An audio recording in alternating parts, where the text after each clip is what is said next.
Hi students, this is Alex here.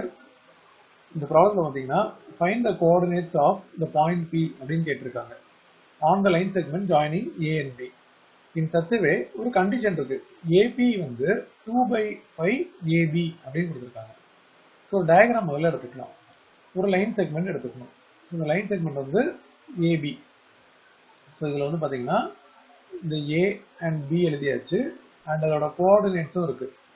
A வந்து 1,2, B வந்து 6,7 and இந்த பாயிண்ட் P வந்து ஸோ இந்த கண்டிஷன் பார்த்தீங்கன்னா நமக்கு வந்து AP ஈக்குவல் டு 2/5 ஏபின்னு இருக்குல்ல, இந்த ஏபியை நம்ம கீழே எடுத்துட்டு வந்துடலாம்.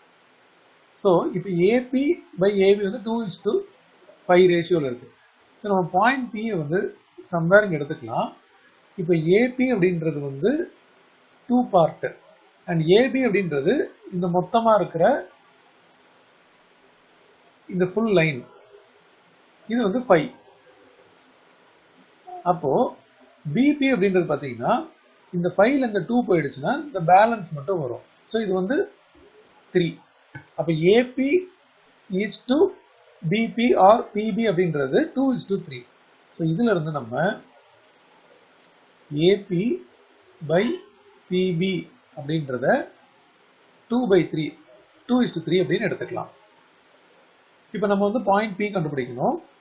அதுக்கு முன்னாடி இதை வந்து நம்ம x1 y1 and x2 y2 அப்படின்னு நேம் பண்ணிடலாம்.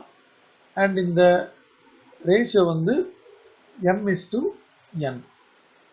ஸோ ஃபார்முலா எழுதணும். ஸோ இந்த பாயிண்ட் பி அப்படின்றது வந்து mx2 plus nx1 whole divided by m plus n. அதே மாதிரி my2 plus ny1 whole divided by m plus n. இங்கே சப்ஸ்டிடியூஷன் பண்ண போகிறோம். So m:n 2:3.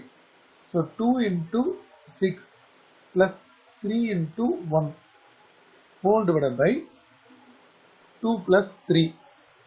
அதே மாதிரி 2 into 7 plus 3 into 2 whole divided by 2 plus 3.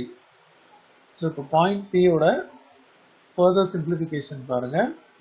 இந்த நியூமரேட்டரில் 12 plus 3/5 and இது 14 plus 6/5. ஸோ டோட்டலாக பாயிண்ட் P அப்படின்றது 15/5 and 20/5. இது ரெண்டுமே வந்து நம்ம டிவைட் பண்ணலாம். ஸோ 3,4.